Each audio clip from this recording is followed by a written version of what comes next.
Hello everyone. इस video में हम स्टार्ट करने वाले हैं क्लास 8 की हिस्ट्री का चैप्टर फर्स्ट, कैसे कब और कहाँ की एक्सरसाइज।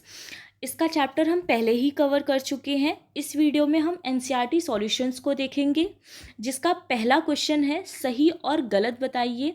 फर्स्ट है इसमें, जेम्स मिल ने भारतीय इतिहास को हिंदू, मुस्लिम, ईसाई 3 कालखंडों में बांट दिया था। तो इसका आंसर रॉन्ग हो जाएगा, फॉल्स, क्योंकि जो जेम्स मिल थे उन्होंने भारतीय इतिहास को 3 कालखंडों में तो बांटा था, लेकिन वो हिंदू, मुस्लिम और ब्रिटिश था, ना कि ईसाई। सेकंड है हमारा, सरकारी दस्तावेजों से हमें ये समझने में मदद मिलती है कि आम लोग क्या सोचते हैं। तो ये भी फॉल्स हो जाएगा, क्योंकि जो सरकारी दस्तावेज होते थे उससे हमें अधिकारियों की, जो ऑफिसर्स होते थे उनकी सोच का तो पता चलता है, लेकिन जो आम लोग होते थे उनके बारे में कोई जानकारी नहीं मिलती है। थर्ड है हमारा, अंग्रेजों को लगता था कि सही तरह शासन चलाने के लिए सर्वेक्षण महत्वपूर्ण होते हैं। तो ये ट्रू हो जाएगा, सही हो जाएगा। जो अंग्रेज थे वो बहुत से तरह के सर्वे किया करते थे ताकि वो सही तरीके से शासन चला सके। ठीक है, नेक्स्ट क्वेश्चन है हमारा सेकंड, जेम्स मिल ने भारतीय इतिहास को जिस तरह कालखंडों में बांटा है उसमें क्या समस्याएं हैं। तो जो जेम्स मिल थे 1817 में, इसका आंसर है 1817 में, स्कॉटलैंड के अर्थशास्त्री और राजनीतिक दार्शनिक जेम्स मिल ने 3 खंडों में ए हिस्ट्री ऑफ ब्रिटिश इंडिया किताब लिखी। इस किताब में उन्होंने भारत के इतिहास को 3 कालखंडों में बांटा था। तो 1817 में जब जेम्स मिल ने अपनी बुक लिखी थी ब्रिटिश भारत का इतिहास, तो उस बुक में उन्होंने भारत के इतिहास को 3 कालखंडों में बांटा था। फर्स्ट था हिंदू, सेकंड मुस्लिम और थर्ड था ब्रिटिश। लेकिन इसमें कुछ प्रॉब्लम्स थी, हम उस प्रॉब्लम को एक एक करके देख लेते हैं। सबसे पहला है, किसी भी युग को केवल उस समय के शासकों के धर्म के हिसाब से कालखंडों में नहीं बांटा जा सकता। यानी कि किसी भी युग को, क्योंकि उस युग का शासक हिंदू है या मुस्लिम है, उस वजह से पूरे काल को धर्म के अनुसार से बांटा जाना ये सही नहीं है। ठीक है, तो ये बिल्कुल ही गलत पॉइंट है कि किसी भी युग को उस समय का शासक अगर हिंदू है तो उस पूरे काल को हिंदू काल में बांट दिया जाए, या जो शासक है वो मुस्लिम है तो पूरे काल को मुस्लिम काल में बांट दिया जाए। ये गलत है। बाकी के जो रिलीजन थे कहीं ना कहीं उनके साथ नाइंसाफ़ी थी। उस टाइम पे बुद्धिस्ट भी थे, जैनिज़्म के लोग भी थे, तो उन लोगों के साथ ये कहीं बिल्कुल भी फेयर नहीं था।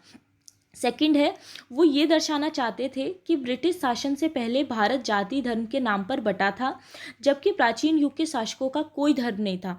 तो वो ये दिखाने की कोशिश करते थे कि पहले इंडिया सिर्फ और सिर्फ जाति के नाम पे, धर्म के आधार पर ही बटा हुआ था। लेकिन अगर हम रियलिटी देखें तो प्राचीन युग में शासक जो हुआ करते थे उस टाइम के, उनका कोई धर्म नहीं होता था। ठीक है, थर्ड पॉइंट है हमारा, मिल की राय में ब्रिटिश शासन भारत को सभ्यता की राह पर ले जा सकता था।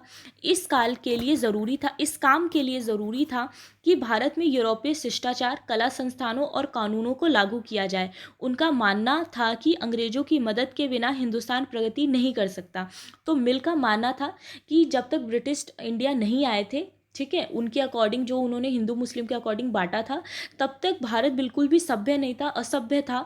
और जो ब्रिटिश शासन है सिर्फ वही है जो कि भारत को सभ्यता की ओर लेके जा सकता है।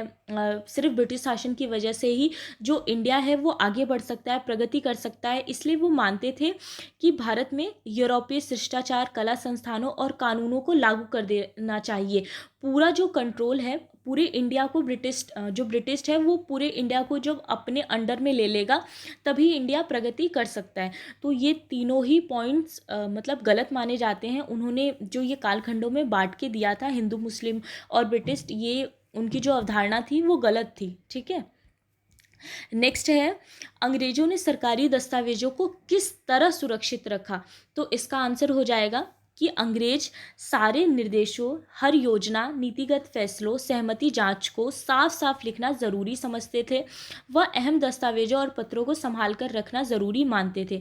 तो अंग्रेज सारी चीज़ों को बहुत ही साफ साफ लिखना ज़रूरी समझते थे, ताकि मतलब डॉक्यूमेंट्स को वो इकट्ठा कर सके, जो प्रशासन है, शासन है, वो उसको अच्छे से चला सके। इसके अलावा वो सारे डॉक्यूमेंट्स को संभाल के भी रखते थे।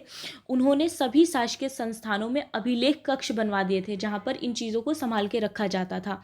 थर्ड है तहसील के दफ्तर, कलेक्टर, कमिश्नर के दफ्तर, प्रांतीय सचिवालय, कचहरी, सबके लिए रिकॉर्ड रूम बनवा दिए गए थे जहाँ पर इन चीज़ों को संभाल के रखा जाता था।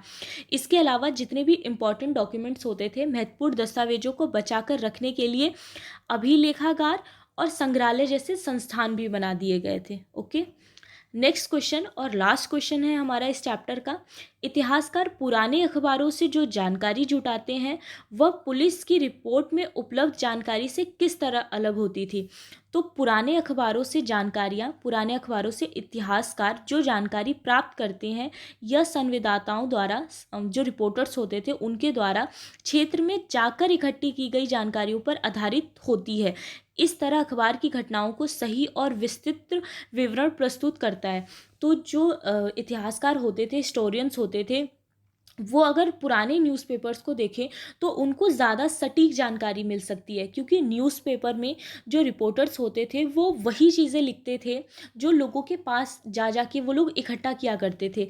लेकिन अगर हम पुलिस रिपोर्ट की बात करें तो पुलिस रिपोर्ट के पक्षपातपूर्ण होने की संभावना होती है। मतलब जो पुलिस रिपोर्ट होती थी, ऐसा हो सकता है कि उसमें पुलिस अपने अकॉर्डिंग चीज़ें लिखे जो उनको सही लगता है, ठीक है, जिस चीज़ को वो इम्पोर्टेंस देना चाहते हैं वो उस चीज़ को लिखना रेफर करें। या फिर ये भी हो सकता है कि पुलिस रिपोर्ट सरकार की सोच को, वरिष्ठ अधिकारियों के दबाव और जांच अधिकारी के व्यक्तित्व पर निर्भर करती थी। पुलिस के ऊपर मतलब किसी ऊपर वाले का प्रेशर हो कि नहीं आपको ये चीज़ लिखनी पड़ेगी, ये चीज़ आप नहीं लिख सकते, तो कहीं ना कहीं इसमें हम सटीकता नहीं देख सकते, उतनी सच्चाई नहीं देख सकते। तो पुलिस रिपोर्ट के मुताबिक अगर हम माने तो जो पुराने न्यूज़पेपर होते थे वो ज़्यादा अच्छे और ज़्यादा मतलब सच्चाई भरे हो सकते थे, सच्चाई भरे होते थे, क्योंकि न्यूज़पेपर जो होते थे वो आम लोगों की सोच को दर्शाते थे। लेकिन जो पुलिस रिपोर्ट होती थी वो कहीं ना कहीं बड़े अधिकारियों की, पुलिस की जो सोच होती थी सिर्फ उन तक ही सीमित रह जाती थी। ठीक है, थैंक यू सो मच।